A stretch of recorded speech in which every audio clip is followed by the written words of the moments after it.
industrial products that weren't allowed, and they'll end up getting products that they'll be able to price, and if they like them better and we make great products, they'll be buying those products, but they were not available in the UK. Furthermore, in a historic step, the deal includes plans that will bring the United Kingdom into the economic security alignment with the United States.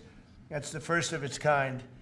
So we have a big economic security blanket, and that's very important, and we feel very, very comfortable with that because it's been a great ally, truly one of our great allies. I mean, a lot of people say our greatest ally. I don't want to insult people by saying that, but I can say it's certainly one of our greatest, and right at the top, and they're the first one we're talking about. And by the way, we have many meetings planned today and tomorrow, and every country wants to be making deals. And we have a meeting, as you know, Scott will be going over to Switzerland on Saturday, and that'll be very, very interesting. Let's find out, but I think they want to make a deal very badly too. Both countries have agreed that the economic security is national security and will be working together as allies to ensure that we have a strong industrial base, appropriate export controls, and protections for key technologies and industries like steel. Steel is a big factor. Both countries will become stronger with steel and things necessary for military. You know, we used to build ships and other things literally at a level that nobody's ever seen, and we haven't, we've eased up, and I would say that the UK certainly eased up, but now we're going to be uneasing both, and we work together. Once again, I want to thank Prime Minister Starmer. He's been terrific for his partnership in this matter. The special relationship and external bond, it's really an external and an internal bond between our two countries will soon be stronger than ever before, and we really do. We have a great relationship. I want to just say that the representatives of UK have been so professional, and it's been an honor doing business with all of them, and in particular the Prime Minister. And I'd like to introduce him now to say a few words. Mr. Prime Minister, please take it away. Thank you, Mr. President, Donald. And this is a really fantastic, historic day in which we can announce this deal between our two great countries. And I think it's a real tribute to the history that we have of working so closely together. Can I pay tribute, Donald, to your negotiating team as well, particularly yes, Howard and Jameson, who've done an incredible job, a very professional job, and my team as well. Two negotiating teams have worked at pace now for a number of weeks to bring in this deal today. Really important deal. This is going to boost trade between and across our countries. It's going to not only protect jobs but create jobs, opening market access. And as you say, Donald, the timing couldn't be more apt, because not only was it 80 years ago today that victory came for Europe after and at the end of the Second World War, but of course on that day the UK and the US stood together as the closest of allies. And Donald, I think even down to the hour, because you may or may not know that it was about this time of day, exactly 80 years ago, that Winston Churchill announced victory in Europe, and that led to great celebrations across Europe, across America, but particularly in the United Kingdom. Literally people going out into the street, putting bunting up, going up to the palace. And so to be able to announce this great deal on the same day, 80 years forward, almost at the same hour, and as we were 80 years ago, with the UK and the US standing side by side, I think is incredibly important and makes this truly historic. That close relationship has endured over those 80 years. As you know, Donald, when it comes to defence and security and intelligence sharing, of course, there are no two countries that are closer than our two countries. And now we take this into new and important territory by adding trade and the economy to the closeness of our relationship. It is built, as you say, on those notions of fairness and reciprocal arrangements. We've always had a fair and balanced arrangement between our countries. This builds on that, hugely important for sectors like car manufacturing and for steel and aluminium and so many others. And yes, we can finish ironing out some of the details, but there's a fantastic platform here, including, of course, on the tech side, where I think I'm right in saying we're the only two Western countries with trillion-dollar sectors when it comes to tech. And in the end, it comes down to, as you say, Donald, economic security is national security. On national security, we've been absolutely the closest of allies for so many years, keeping the peace through that close alliance, that friendship. And now we add to that this deal on trade and the economy. And I want to thank you for your leadership on that, Donald, and for the way in which your team have negotiated this. And I'm so pleased that we've got this deal, we've finalised it, and we've built an incredible platform for the future. So thank you so much. Donald, I'm now going to go and do a press conference. I think you have your press in with you. But on the details, I think if you've got Howard, we can deal with that through one of my team. That's great. Well, Mr. Prime Minister, thank you very much. It's an honor. We're going to have a continued, maybe a better relationship than ever before. You know, I don't know if the media knows, but the U.S. and U.K. have been working for years to try and make a deal. And it never quite got there. Yeah. It did with this Prime Minister. So I want to just congratulate you. Well, with this President, this Prime Minister, we've managed to achieve what many people have tried to achieve for many years. That's right. And I'm really pleased, and it feels completely historic and on a special 80-year anniversary as well. So, Donald, thank you so much. It's really good to have got this deal over the line. Tribute to both teams, tribute to our countries, and tribute to your leadership. Thank you. Well, it really is a great thing. And you go do your press conference, and I'll see you soon. Maybe speak to you later. But thank you very much. And an incredible thing. I can't tell you that for so many years, even as I sat, everybody talked and talked and talked about a deal with. It just seemed like a natural deal, but it was not done. But now it was done with us. So I feel very proud to have been a part of it. Keir, thank you very much. Thanks, Donald, and we'll speak again soon. Very good. So long. Bye.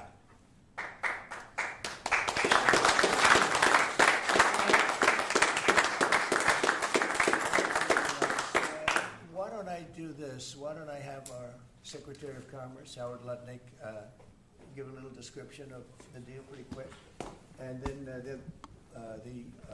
the good side, the very nice side, we'll be speaking about it also, maybe, from so you get a pretty equal. I think it's a very, it's just been a deal that was, we thought, very complicated. It became very simple. It's opening up the country that we really didn't have the kind of access to that I would have thought. I was surprised.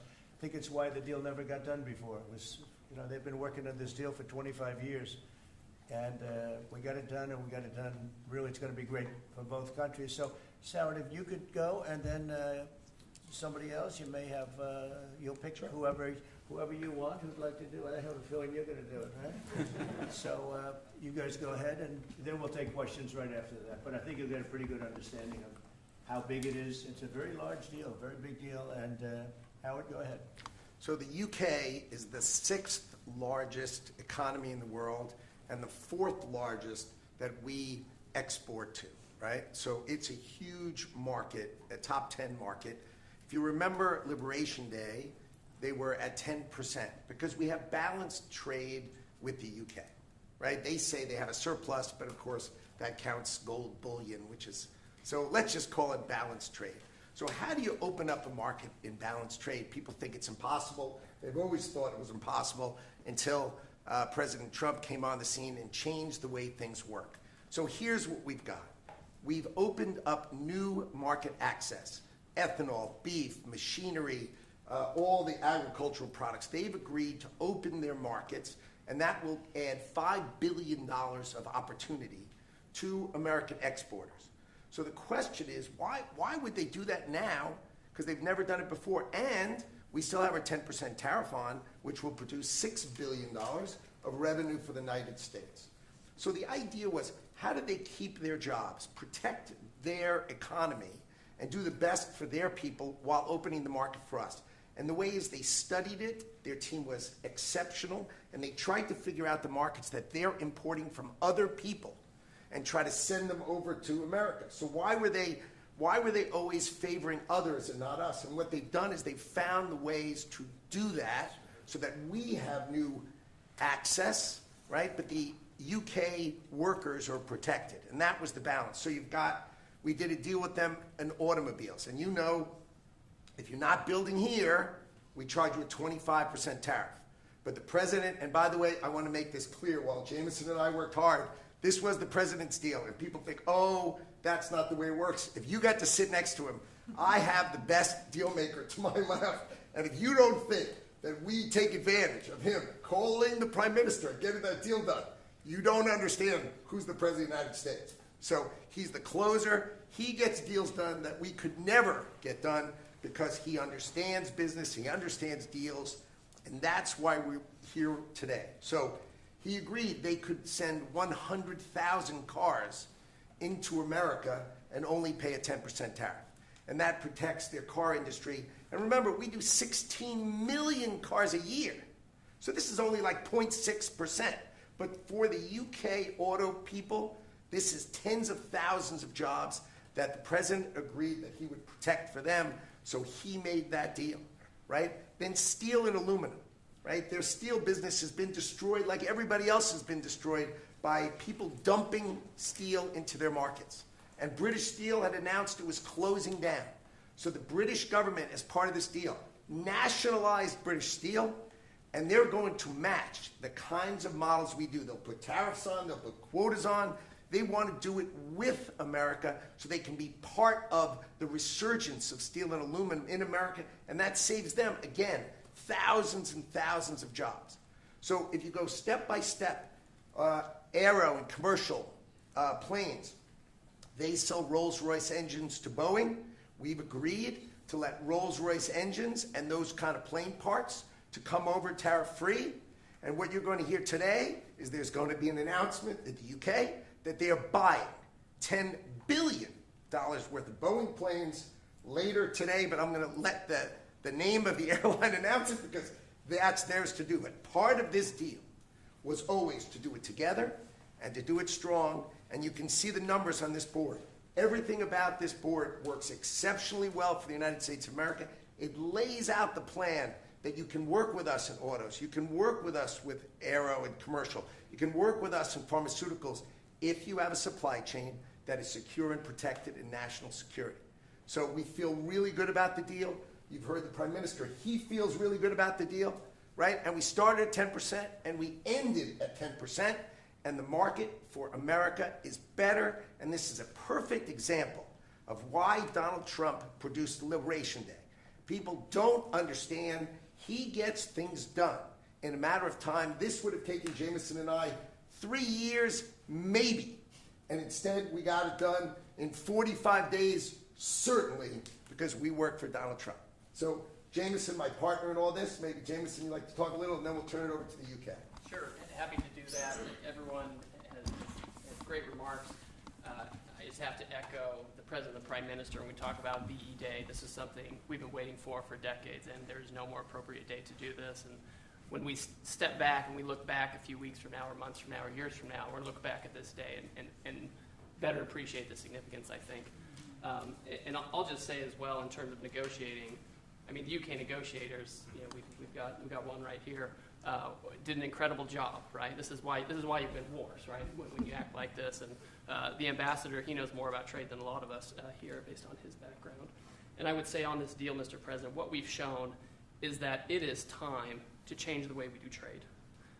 People said we couldn't do a global tariff. We did a global tariff. They said no one would want to deal with us. People want to deal.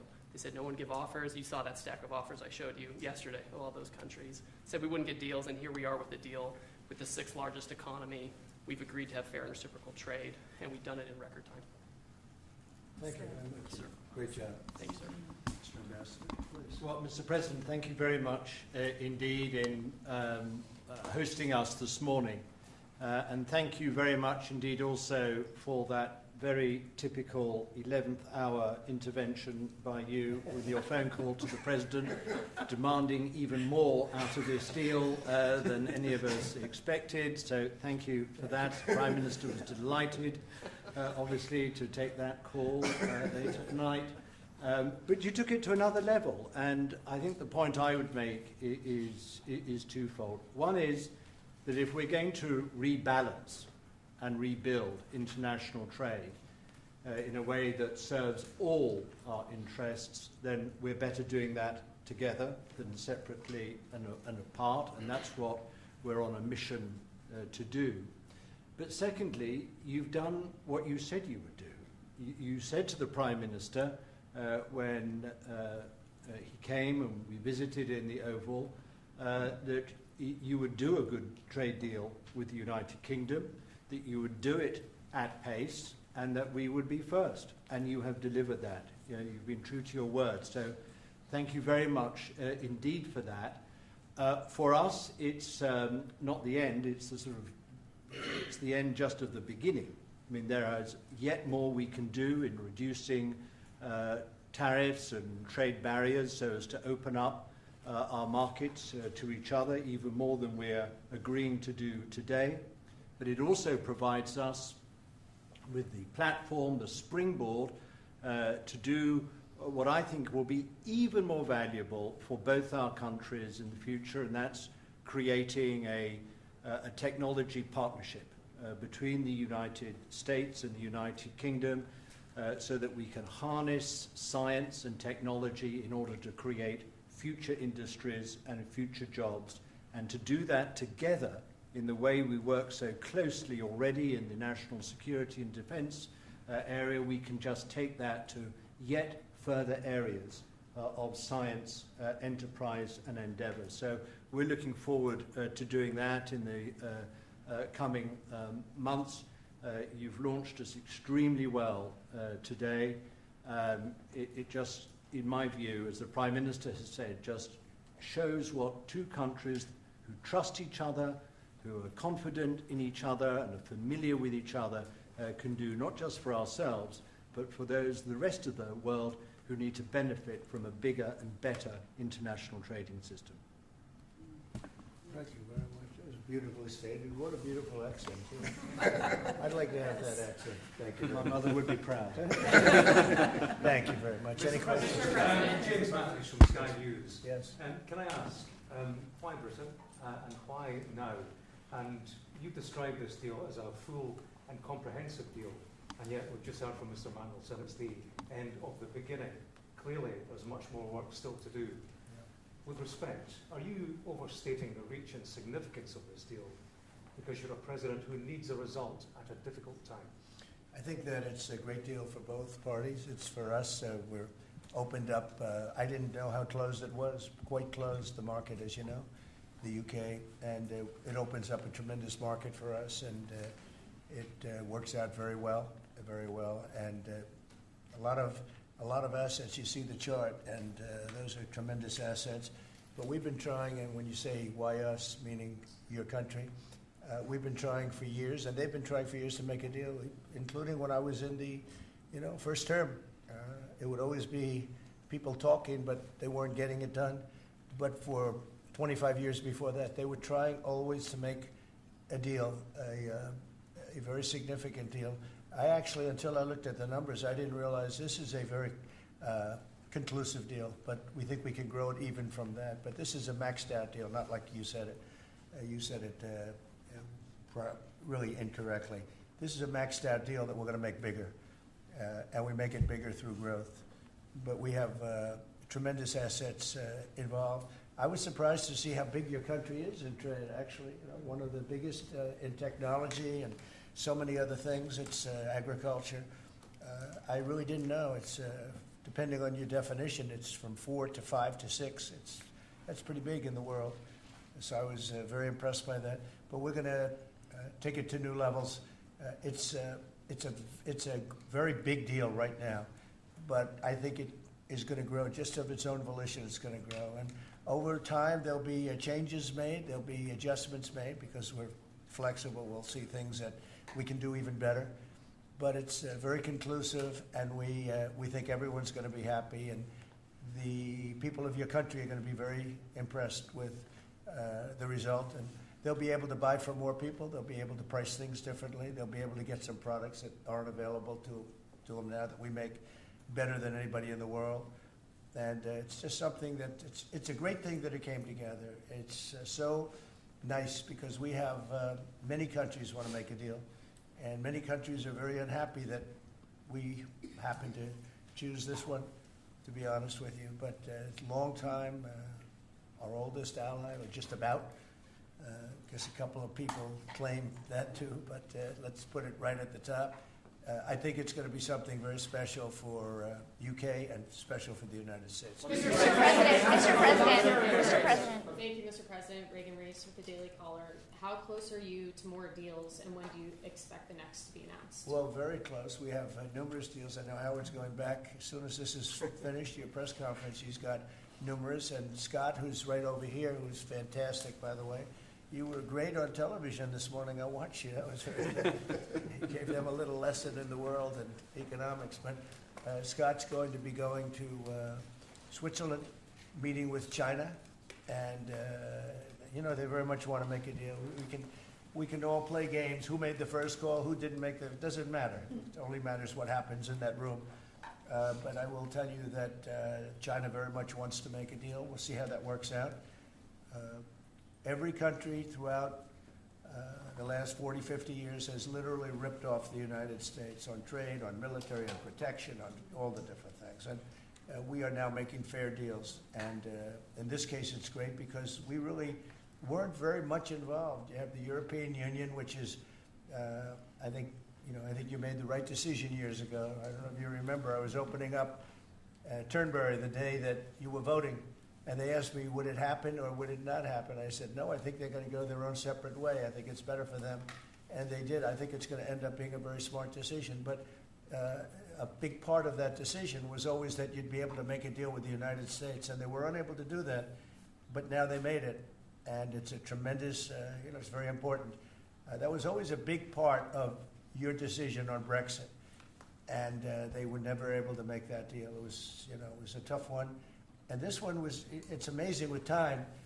This one just went very smoothly, went quickly and smoothly, and a lot of common sense, as I like to say. There's tremendous common sense, but it's going to make your country much bigger in terms of trade, and it's going to make our country much bigger in terms of trade, too. Yes, sir. Thank you. Go ahead, behind you. Oh, yeah, Tom Bateman at the BBC. Thank you, Mr. President. You mentioned meat. You're with who? The BBC. Oh, good. Very nice. They treat me beautifully. You mentioned meat and beef exports. The UK currently doesn't accept American beef because of its own food standards. Are you calling on the UK to accept all American beef and chicken products? Well, I think they'll take what they want. We have plenty of it. We have every type. We have every classification you could have. As you know, Bobby Kennedy is doing a tremendous job, and he's, I think, probably heading toward your system with no chemical, no this, no that. I think we're heading that way, it seems to be. And but we have that also. So we're a very big country. We have a lot of beef. We're a very big country, so it'll be great. Yes. Yes. You want me to jump in? Yes. Let's talk about American beef really quickly, and it can't be understated. I'm Brooke Rollins, by the way, how important this deal is and what this means to American farmers and ranchers. Specific to the beef, this is going to exponentially increase our beef exports. And to be very clear, American beef is the safest, the best quality, and the crown jewel of American agriculture for the world. So I think a really important part of this deal isn't just the ethanol reducing of tariffs from 19 to 0, which for our row croppers is a huge deal, but also for beef. And as we move forward, I know our incredible trade team is looking at all of the meats, all of the produce, really all of our agriculture exports. And I don't know if there's an industry that has been treated more unfairly and has suffered more than our agriculture industry. So we look forward to, I'll be in the UK on Monday, talking to my counterpart over there for next week, and look forward to moving that out across the country. The president is I think incredible we could say defender that we have the best in the world, best tractors, the best everything in the world. And they say that our agriculture is, second to none, you understand. And it'll be a great asset. People are going to be able to have options, choice, and they'll have more of it. and that usually means lower prices. How about we'll do you and then you? A Go ahead. follow-up question for the Italian TV, Daniele Compatangelo, LA7, TV 2000, Primetime Media. So congratulations for the deal. We'll see a big revenues from the chart. But what's the rest of Europe? It's a victory day, but other European countries, it seems like they're losing the trade. We intend to make a deal with Europe. We have found that the European Union treated us extremely unfairly, very difficult, and hurt themselves in doing so. And they very much want to make a deal. We'll be dealing with them. We are dealing with them currently. So that'll cover pretty much the rest of it. But this was separate because of Brexit in particular. This was a separate deal. It always seems so natural. I mean, all the media would say that this seemed to be like, why did this happen 25 years? Why didn't it happen a long time ago? And it was always amazing to me. Somebody would say, hey, we got to make a deal. We have to make a deal. But this deal just fell into place. The Prime Minister did a fantastic job. His representatives are total professionals, and they got along well. And it just seemed to work. And I think one of the reasons it did is because we blew up the whole system. If we would have just been dealing with you separately or, country by country, we blew up the whole system. It was very fair to very unfair to the United States. And I think because of that, this worked out so nicely. And I'm honored that it was the first deal. Please. Sir, you mentioned... Well, why don't you go in the back, yes. Oh, thanks, sir. I'm with the London Times. I would say this is a great day for James Bond because now Aston Martins will be available to American buyers. Will it be even better by extending it to film? You've talked about a big tariff on films, and we'd like to know if there'll be relief on British... Well, we're going to have a discussion on that separately. And as you know, we're putting tariffs on that particular film, he said, the movie makers. And we're going to be doing some tariffs to get them because a lot of them have left this country. They all live here. The money comes from here. Everything comes from here, but they make them in other countries. So we're going to do something to bring them back, maybe to a large extent. But James Bond has nothing to worry about that, I can tell you. James Bond. And Sean Connery was a friend of mine. Sean Connery was responsible for my getting zoning in Aberdeen. He said, let the bloody bloke build his golf courses. I was like 4 years into the process, and it was impossible in Aberdeen. And he just stood up one day and he said that. As soon as he said that, I got the approvals in about 2 minutes. So he was a great guy, Sean Connery. And Can you share if you're going back there later in the year? Are you going to Scotland and to the... Yeah, I will be, sure. It's great. We have a lot of investment over there. We have Turnberry, Aberdeen. We have, as you know, in Doonbeg in Ireland, right on the ocean. They're all in the ocean. I only have interest if they're on the ocean. And we have good investments over there. It's been beautiful. Yes? Mr. President, if the talks go well this weekend between Secretary Bessent and Ambassador Greer with their Chinese counterparts, not preemptively, but if the talks go well, would you then consider lowering the tariff rate on China? Well, it could be. I mean, we're going to see. Right now, you can't get any higher. It's at 145, so we know it's coming down. I think we're going to have a very good relationship. I always got along very well with President Xi. That relationship was greatly disturbed by COVID when COVID came in, but we get along very well now. I mean, the relationship was hurt with a lot of people, a lot of countries when COVID came in.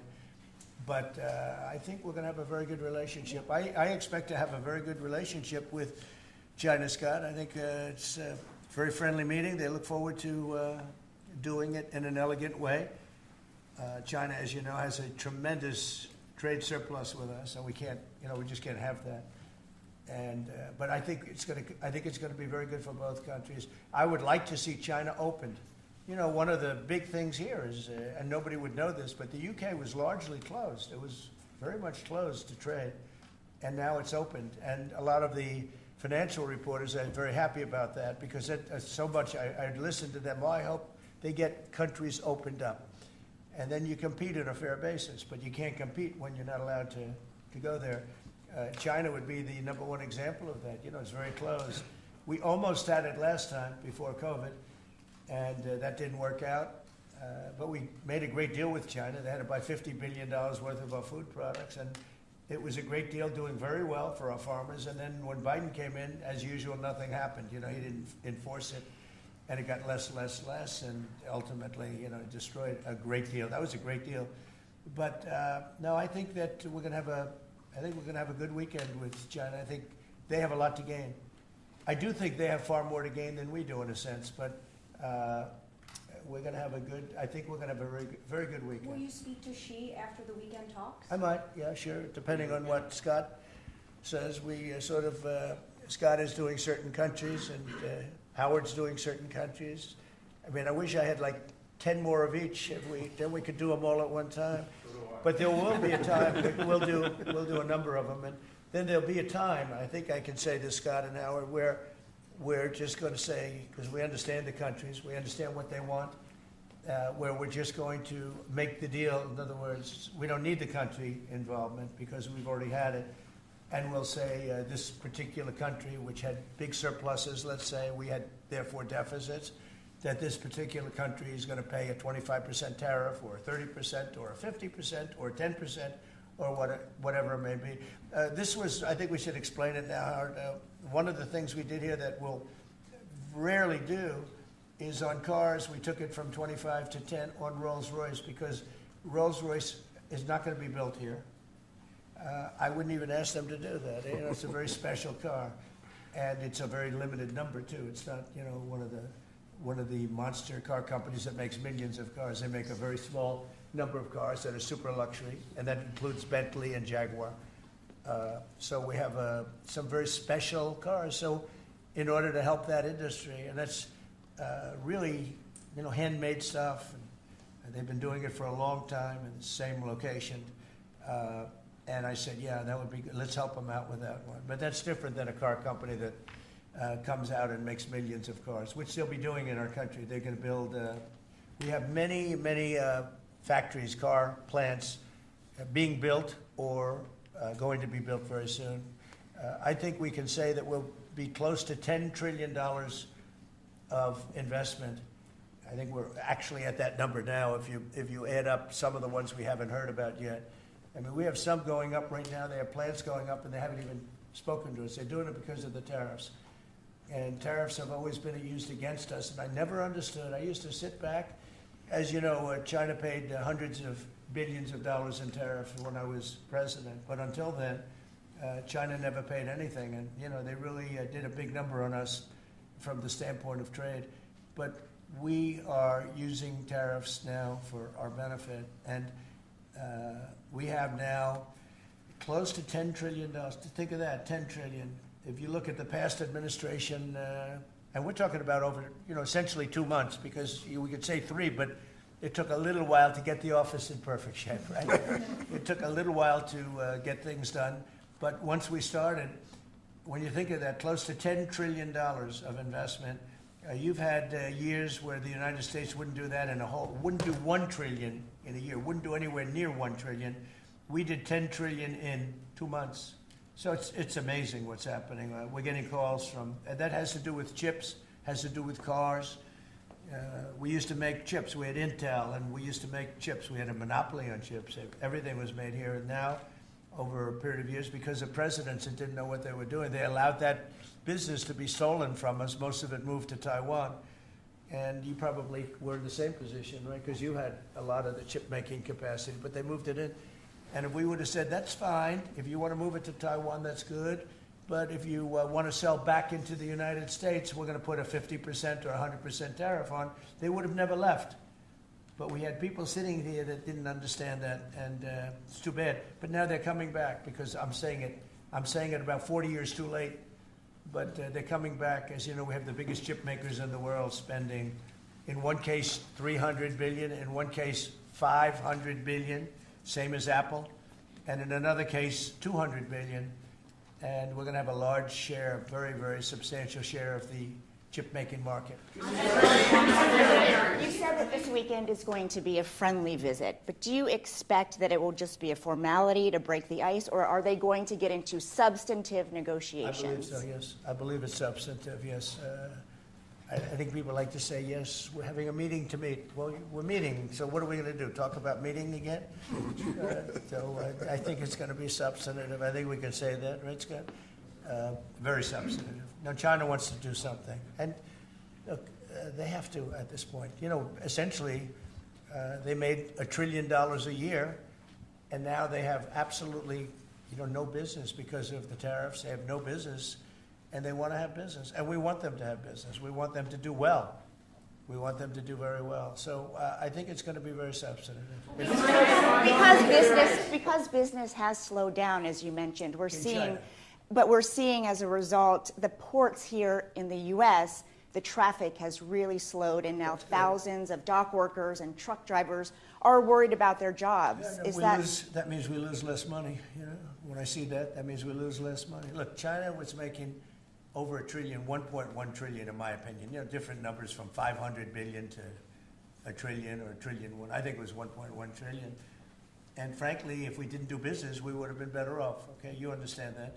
So when you say it slowed down, that's a good thing, not a bad thing. But we're going to make it so they can. I'd like to say they can do better, actually, in terms of the bottom line.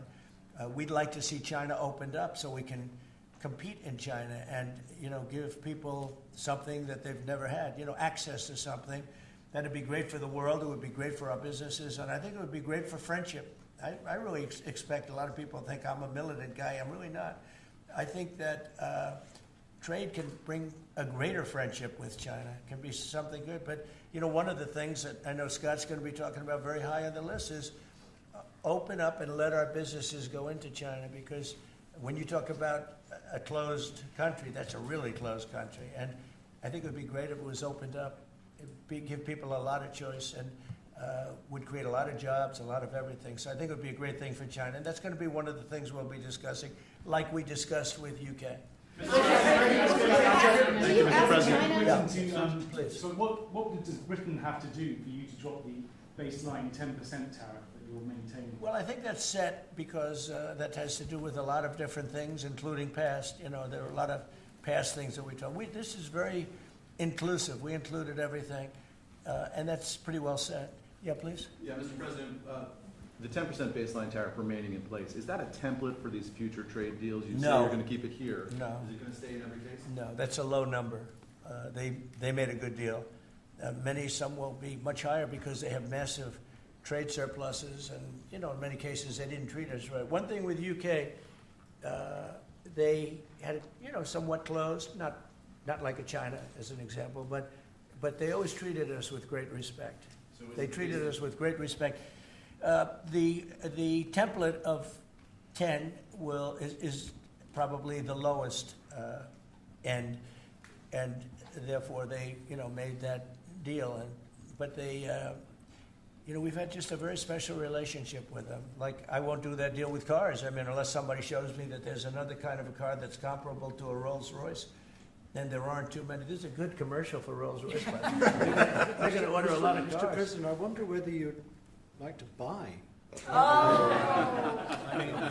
Well, the last time this happened, I would be happy to suggest a discount, obviously a very modest discount. We have to protect our profit margins.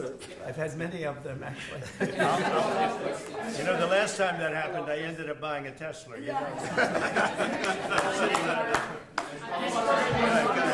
Mr. President. Mary Margaret Olahan with Daily Wire. I had a question about the UK deal today. I heard there was talk that part of the agreement would depend on whether the UK would respect free speech and freedom of religion. I know the BP is really interested in that, talked about that earlier this year. Was there any assurances that you guys got on that front? You want to handle that? Yeah, that was not part of the conversation. Our conversation was an economic conversation from start to finish, closed by the president yesterday. This was a business deal, open their markets, and also protect their workers, grow our markets, and help our workers. This was about business religion.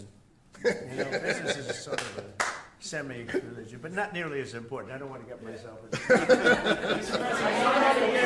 Your new nominee, Surgeon General. Mr. President, will you be asking China to help you close, the gap between Ukraine and Russia? I think so, yeah. I think it's a natural thing to ask. What do you expect? Sure. I don't know. I think we're making good progress. The fighting is a little bit different than it was. I think if we weren't involved, Russia would be, going at it to maybe get the whole thing. And without our involvement, they'd be able to get it, because we supplied a lot of different things foolishly. But we've been sort of paid back by doing the rare earth deal that I talked about before. I think that No, I think that we will be very much involved in trying to get that bloodbath. It's a bloodbath. It's a horrible situation. 5,000, it's really more than that. But it's 5,000 soldiers on average a week, mostly soldiers, are being killed. Young, beautiful people. I mean, they're being killed. I see the satellite pictures coming back, body parts lying all over the fields, heads and arms. It's so terrible. I've never seen anything like it, actually. And if we can get that stopped, that will be a great accomplishment. And we're trying very hard, and I think we're close. And Mr. Witkoff is talking constantly back and forth. He's a real professional. He's got a great relationship with both countries. And I think we have a good chance. And likewise, we're trying to work on Iran to get that solved without having to get into any bombing, as we say, big bombing. I don't want to do that. I want them to work a deal. I want them to be very successful. Your new nominee. Thank you, Mr. President. Edward Lawrence from Fox Business. Yes. On the non-market barriers, how did you get the UK to bend, and what was the 11th hour deal or ask? Well, I think it was really just a part of the overall. I mean, they have so many things that are so good for them. It's going to be so good for the country, and that was sort of easy. It wasn't. We had non-market. I call it non-market or non-monetary trade barriers, and we had quite a few of them. Not nearly as bad as some countries. Some countries have, they have virtually no tariff, but the rest of it is so brutal you can't do business with them, right? So it's a very important question, actually. No, I think the overall deal just worked out very well from their standpoint. They were willing to give that in order to get other things, and you might want to speak to that, Mr. Ambassador. Look, the point about the deal is that we will continue reducing tariffs and non-tariff barriers. This is a continuing picture. It's a movie. It's not a still picture here. It's a movie. Yeah. It continues. And we're both committed to freeing up trade between our countries. We're both committed to freeing up investment between our countries. And the point about this deal is that it provides a very good template and a very good launch pad for what we can continue to do and build on in the future. And that's what we're both determined to do. Many of the well, I better not say. That's between us. Many of these, we'll keep it confidential. Right? Yeah, how about just one more little thing, right? It got the deal closed, and it was handled very well from the other side too. But many of these things that we're talking about, we've been talking about this for 25 years. It's hard to explain when, if you weren't sitting behind this beautiful Resolute desk, you just wouldn't get it. I have been hearing about making a deal with UK for 25 years. Mm-hmm. And especially around the time of Brexit. They wanted to make a deal, so they came out of Brexit and they make a deal, and how natural. And it just couldn't be done. It couldn't be done. Good people. And this is a bigger deal. This is a much bigger, better, stronger deal for both of us than we ever even contemplated before. It's a big deal. Virtually everyone said that it would end in failure, it would end in tears, and it's ended in exactly the opposite. Yeah. But, Mr. President, can I say that that is due to Secretary Lutnick and Ambassador Greer, who've been absolutely fantastic. But right. Yesterday I received a call, a very diplomatic call that just edged things over the line, and that was from your new ambassador in the United Kingdom. Who is terrific. Right? Warren Stevens, he's here. Where is Warren? Right here. Hello, Warren. He's flying to London tomorrow night. He's going to be very popular with the British people. He's going to be a very successful ambassador. On your nominee. Were you disappointed? And he's got plenty of cash. Plenty of cash. Are you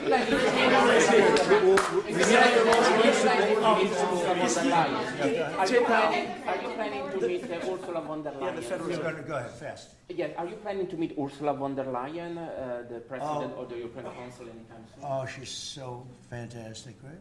She's so fantastic. I hope we're going to meet. Yeah, the answer is yes. I saw her a few days ago.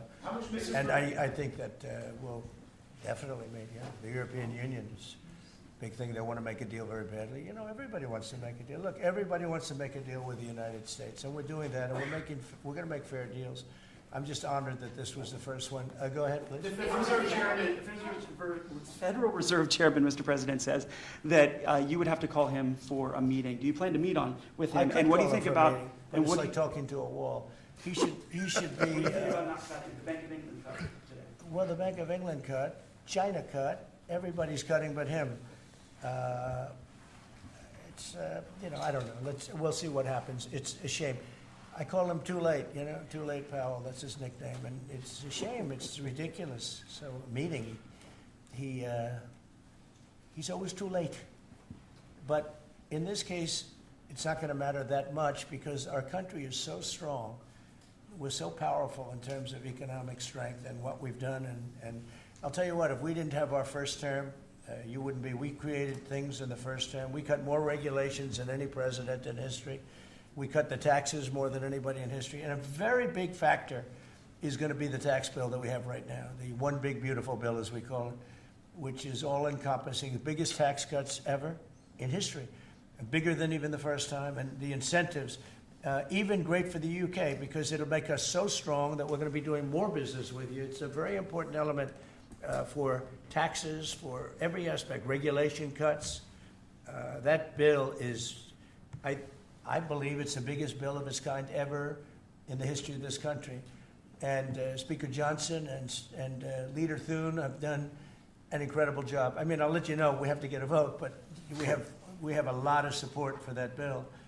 And if that happens on top of all of these trade deals that we're doing, this country will hit a point that you better go out and buy stock now. Let me tell you, this country will be like a rocket ship that goes straight up. This is going to be numbers that nobody's ever seen before. That's a very important element of all of this. If we get that, if you don't, and the Democrats are fighting it only because they want to fight. They have Trump derangement syndrome. If it was somebody else, they wouldn't fight. If you had a normal person, if you had some stiff sitting behind you, they'd be fine. But they have Trump derangement syndrome. Senator Schumer's become a Palestinian. Welcome. I don't know when they're going to give him the ceremony, whatever the ceremony may be. It's terrible what's happened to the Democrats. So very, very important element of everything, of what we're doing, unrelated to today, but related in the sense that we'll do, if that passes, we'll do even more business with the UK. We'll have so much. It's the biggest tax cut in history. It's going to make our country zoom. It's going to be incentive, as you know, with the deduction for, basically for work. You work, you build, you plant, etc., your deduction. It's going to be the biggest, it's the biggest bill of its kind ever passed, maybe the biggest bill ever passed. That's why we call it the one big, beautiful bill. You just announced a new nominee for the U.S. Surgeon General who never finished her residency and is not a practicing physician. So can you explain why you picked her to be America's top doctor? Because Bobby thought she was fantastic. She's she's a brilliant woman who went through Stanford, and as I understand it, she basically wanted to be an academic as opposed to a surgeon. I think she graduated first in her class at Stanford, and Bobby really thought she was great. I don't know her. I listened to the recommendation of Bobby. I met her yesterday and once before. She's a very outstanding person, a great academic, actually. So I think she'll be great. Mr. President, your nominee for U.S. Attorney of D.C., do you have a backup plan if this Senate? Oh, I do, yeah, but he's a terrific person, and he wasn't getting the support from people that I thought. He's done a very good job. Crime is down 25% in D.C. During his period of time. I'm very disappointed in that, but I have so many different things that I'm doing now with the trade. I'm one person. I can only lift that little phone so many times in a day, but we have somebody else that will be great. I just want to say Ed is unbelievable, and hopefully we can bring him into, whether it's DOJ or whatever, in some capacity, because really outstanding. To me, it was disappointing, I'll be honest. I have to be straight. I was disappointed. A lot of people were disappointed, but that's the way it works sometimes. That's the way it works. And he wasn't rejected, but we felt it would be hard. And we have somebody else that we'll be announcing over the next 2 days who's going to be great. With companies like Ford and Mattel recently saying they're going to raise prices on certain products, how long do you think the American public is going to be patient and wait for you? Well, I think they're saying that just to try and negotiate deals with me. Okay? They're not. Look, tariffs are the most misunderstood thing maybe in any form of business, anywhere in business. Oftentimes the country picks them up. Oftentimes the company picks it up. The people don't pick it up. Okay, the people don't pick it up. And if Ford did that, they wouldn't sell any cars. And if Mattel, I don't know, I'm not so sure. They also said they're the only country I've heard. They said, well, we're going to go counter. We're going to try going someplace else. That's okay. Let him go, and we'll put 100% tariff on his toys, and he won't sell one toy in the United States, and that's their biggest market. I heard that. I mean, I watched this guy talking about how I'm going to go counter. I said, well, I wouldn't want to have him as an executive too long. The Ford people I know very well, what they're doing is negotiating with us by saying that. But we don't think that's going to happen. Look, I put out a truth today, and it said that gas is down, gasoline is down, energy is down, groceries are down, eggs are down. I mean, eggs, thank you very much, but eggs are down. When I came in the first week, you guys hit me with eggs. I said, what the hell happened with eggs? Eggs were up like 170% and going up, and they said don't order any for Easter. And we were thinking about ordering plastic eggs like everybody was doing. And Brooke did a fantastic job, agriculture. Brooke did a fantastic job, and we had hundreds of thousands of eggs out here on the lawn just 2 weeks ago at Easter. But you take a look at the cost. Energy's down. Even interest rates are down. Now, if the chairman of the Fed, Jerome, if he would lower interest rates like China did, like I think UK did, but like numerous other countries have done, it's like jet fuel. It'd be great. But he doesn't want to do it. I think he doesn't want to do it. Probably he's not in love with me. I think that's right. It's sort of a crazy reason, but that's the way life is. Anybody in his position would be like jet fuel. But even without that, we're doing well. But remember this, I've watched you people reporting over the last few months that if we do this, prices are going to go through. Well, groceries are down. All of this stuff is down. Lumber is down. Oil is gone to, we have that thing broke 60, right? $60 a barrel. $1.98, $1.99 in some cases, and heading in that direction. No, I think it's been amazing, actually. And what that's good for, it gives the consumer more money, and it gives them a better life, because we just came out of the worst inflation, in my opinion, in the history of our country. They say 48 years. But Biden really screwed it up. He screwed up energy, and he spent too much money. He was spending it on, the Green New Scam. And that's like throwing the money. See that beautiful window behind? Take money, throw it right out that window, because it's the same thing. He spent $10 trillion. He wasted it. Not only was it bad, it was a negative. It wasn't even like it helped a little bit. It was a real negative. And then on top of it, they let 21 million people into our country without any identification, anything, just let them in. It's very, very sad. Well, we'll do one or two more. On $1.99 gas, $1.99 gas. Violence in India and Pakistan. Go ahead. Who are you with? I'm with the Daily Telegraph. You know me from I do. How concerned are you about the UK's reliance on China? Chinese money in the money markets, Chinese exports. We're not concerned. Is that something that came up in discussions? I'm not concerned about anything. If I was, I wouldn't even be here right now. If I was concerned about anything, and it wouldn't be that, but I wouldn't be here right now. No, we're not concerned. We're going to have, I believe, a very good relationship with China, and a fair relationship, and it'll get bigger and it'll grow. It'll grow. As an example, if they open up the country, that'll be the best thing China ever did for itself. They don't know that yet because, it's been a different system. But that'll be the greatest thing that ever happened to China. The people will be happier. They'll buy for less. They'll see things that they never saw before, and they'll be buying them. And it'll really create great long-term peace.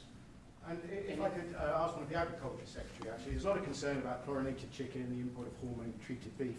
Has that question been addressed, resolved in these talks, or is that something for the continuing negotiations? Well, James. I would just say that it's very clear, and we have in the heads of terms that we are going to discuss all of these types of issues, and obviously the importing country, whether it's us or them, you got to follow the rules on those types of things. But our point is the rules need to make sure that they are based on science, and that's our expectation. We know the UK believes that too, so we want to come to an accommodation. We want the consumers in each country to be able to choose what they want and give them the information that they need. And we have an incredible EPA led by Administrator Zeldin that is on this. So the talks continue, but we are very, very confident in our products, and what the President has done to open up the markets is unprecedented for these farmers here in America. Thank you. Message to Wall Street as they watch this. I mean, you saw the stock market decline sharply after Liberation Day, and it's rallied back since then. Well, now it's going to really rally, because, don't forget, they said this is all a pipe dream. And this is a tough one. This is, somebody would say, well, this is easy. This is much tougher, I think, than any other deal, because they've been at it for so many years, decades, trying to make this deal. And it's very conclusive, and it's a great deal, and it's a very big deal, actually. And no, this is just the beginning. We're going to be having conferences, or at some point we won't have, we'll just put out a statement that we just signed this country, that country. And after a number of these are done, nobody has enough people to do it. We're just going to put out X country is going to pay this, and if they open up, they're going to do this and that and that, and they're going to be open up. Everybody wants to be here. I say this is where they want to be shopping. They want to shop in this country because we have the consumer. And we have the consumer like nobody else. And, if this country went bad, the whole world would go bad. But we really saved it from going bad. Yeah, please. Can I ask you about the air traffic control issue? Are you looking at getting new software, new equipment? I'm glad you asked me about it, because I'm just going to be talking to now with the heads of the airlines and everything else. So I was all set before we had the rigged election to give out a brand new gorgeous system to one company that was going to do the whole thing, one of the best companies in the world that you know very well. There are 3 or 4 of them that do it. And when they took over, Buttigieg, who has no clue, he drives to work on his bicycle with his, in all fairness, with his husband on the back, which is a nice, loving relationship. But he didn't have a clue. This guy didn't have a clue. And he's actually a contender for president. Between him and Crockett, you can have that party. But he didn't know what he was doing.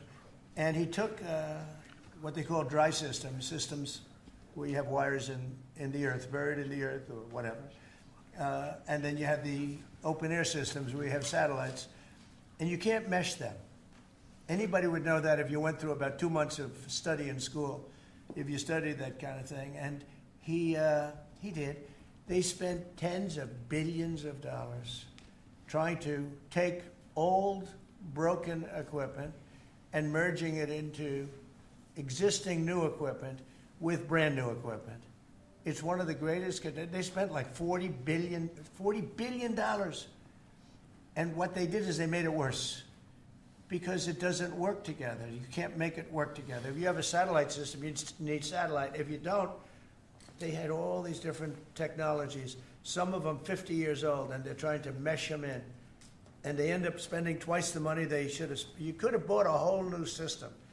So we have a very good guy who you all know, Sean Duffy, is head of transportation, and I've given him a 10-minute lesson in buying, and he's become really good. And we are now in the market to buy a gorgeous, brand new system.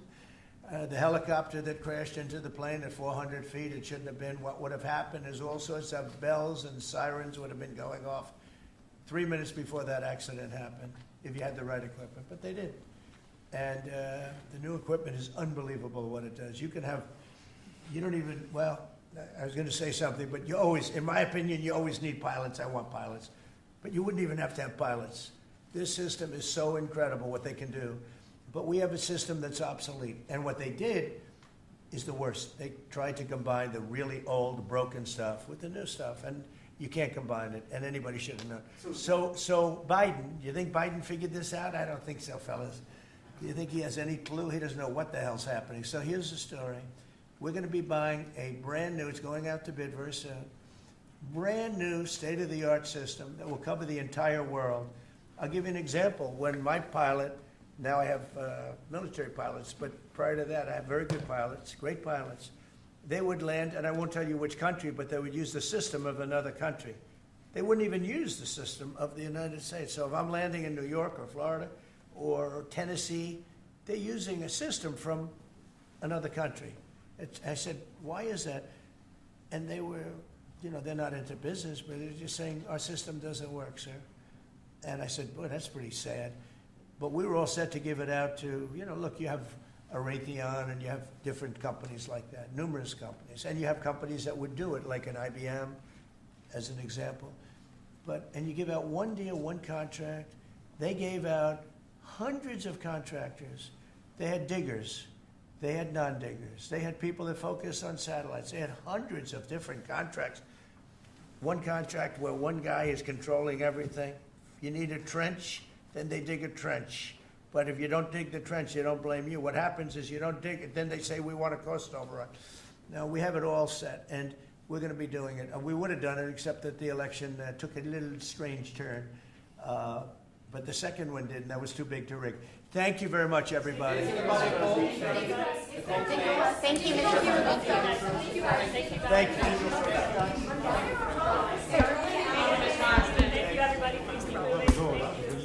From Donald